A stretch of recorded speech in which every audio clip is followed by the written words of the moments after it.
আসসালামু আলাইকুম বন্ধুরা, কেমন আছেন? আজকে আমি পাঙাশ মাছ রান্না করব। পাঙাশ মাছের ঘাটি দেখেন, এখানে দুইটা মাথা, দুইটা লেজ আছে। এই যে আমি কড়াইতে পরিমাণ মতো পেঁয়াজ দিয়ে দিলাম, আর পেঁয়াজটা এটা দিয়ে আমি একটা মশলা তৈরি করে নেব। এই যে কিছুটা এলাচ দিয়ে দিচ্ছি, দিয়ে দেওয়ার পরে সুন্দর করে নেড়ে চেড়ে নিলাম। আবার করে মশলা দিলাম, জিরে, পানি দিয়ে দিলাম, দিয়ে সুন্দর করে নাড়াচাড়া করব। এই যে হলুদ গুঁড়ো, মরিচ গুঁড়ো, সব রকমের মশলা আমি দিয়ে দেব। আর এই যে স্বাদ মতো লবণও দিয়ে দিলাম। এখানে বাটা মশলা ছিল, সেগুলো দিয়ে দিলাম। দিয়ে দেওয়ার পরে আমি সুন্দর করে নেড়ে চেড়ে নিচ্ছি। মাছগুলো দিয়ে দেব। এই যে মাছগুলো দিয়ে দিলাম, আর দিয়ে অনেক সময় নিয়ে কষাতে হবে।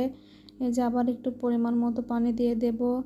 দিয়ে আমি চারিদিকে সুন্দর করে নেড়ে চেড়ে নিয়ে ঢাকনা দিয়ে ঢেকে রাখছিলাম। ঢাকনা উঠিয়ে নিয়ে এই যে সুন্দর করে আবার নাড়াচাড়া করে নিচ্ছি। মাছগুলো কিন্তু সিদ্ধ হয়ে গেছে আর ভেঙে গিয়েছে। আর এখন দেখেন আমার এই যে সিদ্ধ আলু, এগুলো দিয়ে দেব।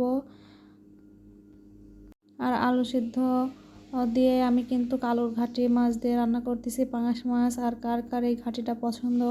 আমার তো পাঙাশ মাছ থাকলে আর কোনো কথাই নেই। আমি পাঙাশ মাছ রান্নাও পছন্দ করি, ঘাটিও পছন্দ করি। আমার অনেক মজার খাবার এটা।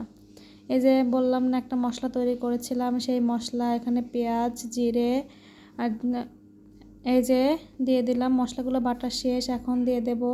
সুন্দর করে দিয়ে দিলাম, দিয়ে আবার একটু নাড়াচাড়া করবো। আর আমি কিছুক্ষণের মধ্যেই নামিয়ে নেব।